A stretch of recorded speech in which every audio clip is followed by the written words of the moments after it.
Bismillahirrahmanirrahim. Assalamualaikum warahmatullahi wabarakatuh. Alhamdulillahirabbil alamin wa bihi nasta'inu ala umuri dunya waddin. Wassalatu wassalamu ala asrofil anbiya'i wal mursalin wa ala alihi wa sahbihi ajmain amma ba'd. Puji syukur kehadirat Allah Subhanahu wa taala yang telah melimpahkan kepada kita rahmat, hidayah serta nikmatnya yang tak terhingga sehingga kita dapat melaksanakan kuliah online pada mata kuliah tafsir Quran Hadis Pendidikan pada hari ini. Tak lupa selawat serta salam selalu kita curahkan kepada Nabi kita Nabi Muhammad SAW yang syafaatnya kita nantikan pada hari akhir nanti. Kami dari kelompok 9 akan mempresentasikan hasil diskusi kami yang berjudul Pendidikan dalam Keluarga. Kami yang beranggotakan Nurul Izzatil Husna, Riyana Nur Rahman, Azhara Nadifa, dan Aziz Ilham Hanafi. Untuk materi yang pertama akan disampaikan oleh saudari Nurul Izzatil Husna. Kepadanya kami persilahkan. Selanjutnya yaitu pendahuluan.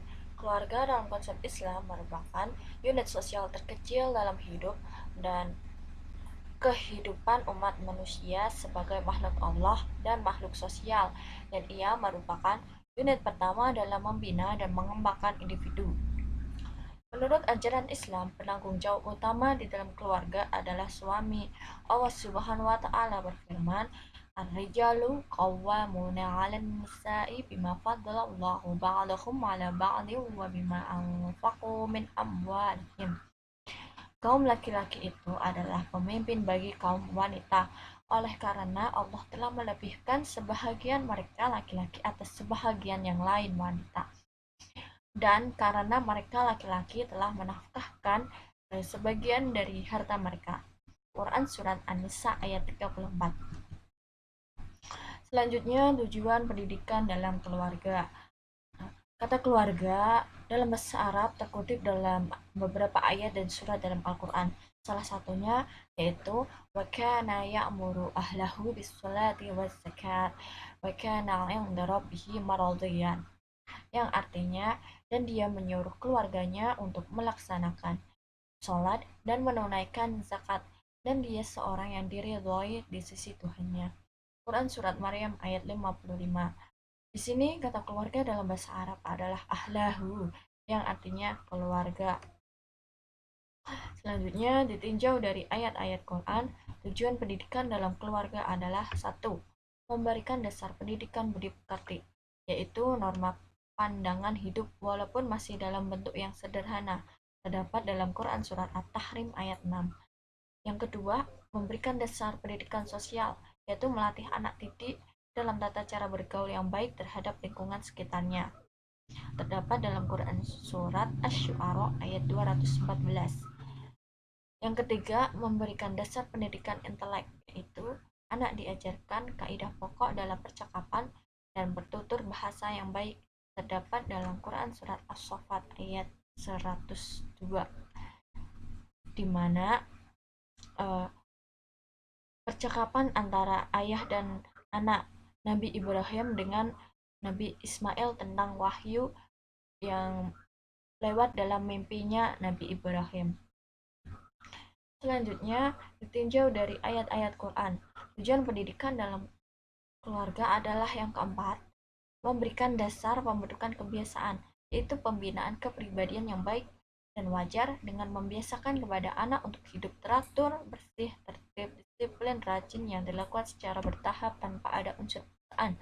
Terdapat Quran Surat At-Tahrim ayat 6 dan Toha ayat 132, di mana pada surat dan ayat tersebut menerangkan pendidikan untuk selalu beribadah, sholat, dan bersikap sabar dalam menghadapi segala apapun. Selanjutnya, memberikan dasar pendidikan kewarganegaraan, yaitu memberikan norma nasionalisme dan patriotisme, cinta tanah air, dan berkemanusiaan yang tinggi, di mana yang terdapat dalam Quran Surat Asy-Syu'ara ayat 214, di mana surat Asy-Syu'ara tersebut menjelaskan di mana Nabi Muhammad diperintahkan untuk mengabarkan kepada umatnya tentang suatu kewajiban yang harus dilakukan. Selanjutnya akan disampaikan oleh Diana Nurrohman. Yang selanjutnya yaitu pendidikan keluarga dalam perspektif Al-Quran dan hadis. Yang pertama termuat dalam surat At-Tahrim ayat 6 yang artinya, hai orang-orang yang beriman, peliharalah dirimu dan keluargamu dari api neraka yang bahan bakarnya adalah manusia dan batu. Penjaganya malaikat-malaikat yang kasar, keras, dan tidak mendurhakai Allah terhadap apa yang diperintahkannya kepada mereka, dan selalu mengerjakan apa yang diperintahkan. Di dalam surat tersebut diperintahkan bagi manusia yang beriman untuk selalu memerintahkan, mendidik, mengarahkan dirinya ke arah yang lebih baik, serta menjaga keluarganya dari api neraka. Dari rumah tangga telah dimulai menanamkan iman dan memupuk Islam, karena dari rumah tangga itulah akan terbentuk umat, dan dari umat itulah akan tegak masyarakat Islam. Kemudian beberapa pelajaran yang dapat diambil dari surat At-Tahrim ayat 6 di atas adalah yang pertama yaitu perintah bertakwa kepada Allah. Yang kedua, anjuran menyelamatkan diri dan keluarga dari api neraka. Yang ketiga yaitu pentingnya pendidikan Islam sejak dini. Dan yang keempat yaitu keimanan kepada para malaikat. Selanjutnya yaitu tertuang dalam surat At-Toha ayat 132 yang artinya, dan perintahkanlah keluargamu melaksanakan sholat dan sabar dalam mengerjakannya. Kami tidak meminta rizki kepadamu, kamilah yang memberi rizki kepadamu, dan akibat yang baik di akhirat adalah bagi orang yang bertakwa. Dalam ayat tersebut terdapat perintah agar kita memperhatikan kualitas agama keluarga. Dalam ayat tersebut, sholat menjadi salah satu contoh dari syariat Islam yang perlu ditegakkan di lingkungan keluarga. Seorang kepala keluarga tidak hanya berkewajiban mencari nafkah lahir untuk keluarganya, ia juga berkewajiban mendidik agama mereka, bagaimana sholatnya, puasanya, zakatnya, dan lain sebagainya. Allah SWT memberikan jaminan bahwa kalau seorang hamba benar-benar menyerahkan diri kepada Allah SWT, melaksanakan sholat dengan tekun, dan keluarganya juga diajak tekun beribadah, niscaya Allah akan mengkaruniakan rizki kepada mereka. Dan yang selanjutnya yaitu terdapat dalam surat Asy-Syu'ara ayat 214 yang artinya, dan berilah peringatan kepada kerabat-kerabatmu yang terdekat. Nah, dalam ayat ini berisi perintah untuk menjadikan keluarga terlebih dahulu dalam arti sebagai objek pendidikan yang utama, baru kemudian kerabat jauh, dan akhirnya seluruh manusia. Selain itu, lingkungan keluarga merupakan lingkungan yang pertama dan utama bagi anak. Oleh karena itu, peranan keluarga atau orang tua dalam mengembangkan kesadaran beragama anak sangatlah dominan. Hal ini menunjukkan orang tua mempunyai kewajiban untuk memberikan pendidikan kepada anak dalam upaya menyelamatkan mereka dari siksa api neraka.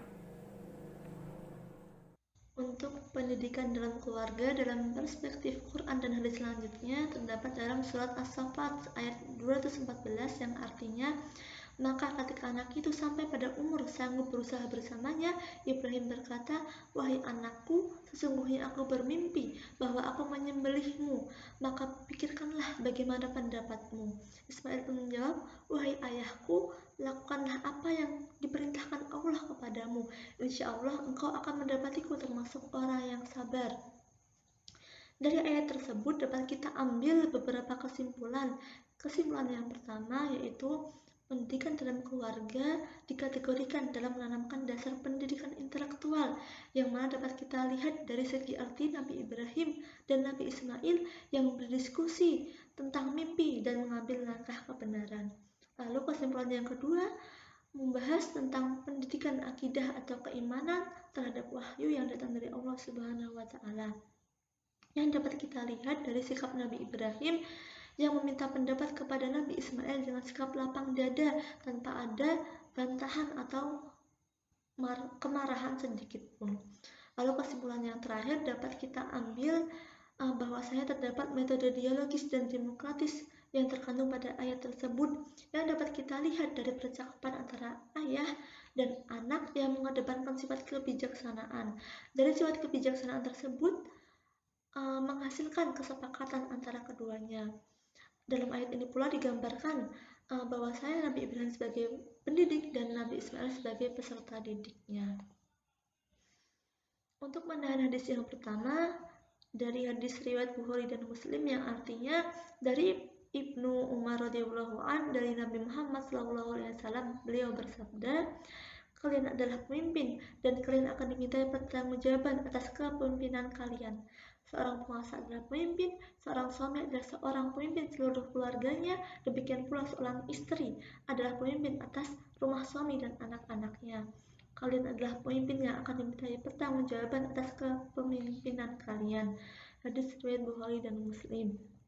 Dari hadis ini dapat kita ambil ibrah atau hikmahnya, yaitu tentang pendidikan dalam keluarga yang sangat penting yang nantinya akan dimintai pertanggungjawabannya. Maka dari itu para orang tua, ayah dan ibu harus memastikan bahwasanya lingkungan anak harus terdapat dalam lingkungan yang baik, jauh dari lingkungan yang buruk. Dan kelak dengan pendidikan yang orang tua berikan, semoga anak menjadi qurrata a'yun, sholih, hafid, alim, mandiri dan dewasa nantinya. Hadis yang kedua yang diriwayatkan oleh Abu Daud yang artinya, suruhlah anak-anakmu sholat ketika berusia 7 tahun dan pukullah mereka jika tidak mau sholat ketika berusia 10 tahun dan pisahkanlah tempat tidur mereka. Dari hadis ini dapat kita ambil kesimpulan bahwasanya lingkungan keluarga adalah salah satu alat pendidikan yang sangat berpengaruh dalam diri anak, terutama dalam hal agama. Mengapa tentang agama? Karena agamalah yang menjadi pijakan, yang menjadi dasar, menjadi pegangan bagi anak-anak kelak. Dalam hadis ini diperintahkan untuk sholat. Mengapa tentang sholat? Karena sholat adalah tiang agama. Sholat adalah sesuatu yang dihisab pertama kalinya nanti. Maka dari itu para orang tua harus membiasakan, mendidik dan mengajari anak-anaknya untuk sholat sedini mungkin. Untuk materi yang selanjutnya akan disampaikan oleh saudara Aziz Ilham. Baik, saya akan menjelaskan tentang bentuk-bentuk pendidikan keluarga. Yang pertama, ada pembinaan akidah dan akhlak.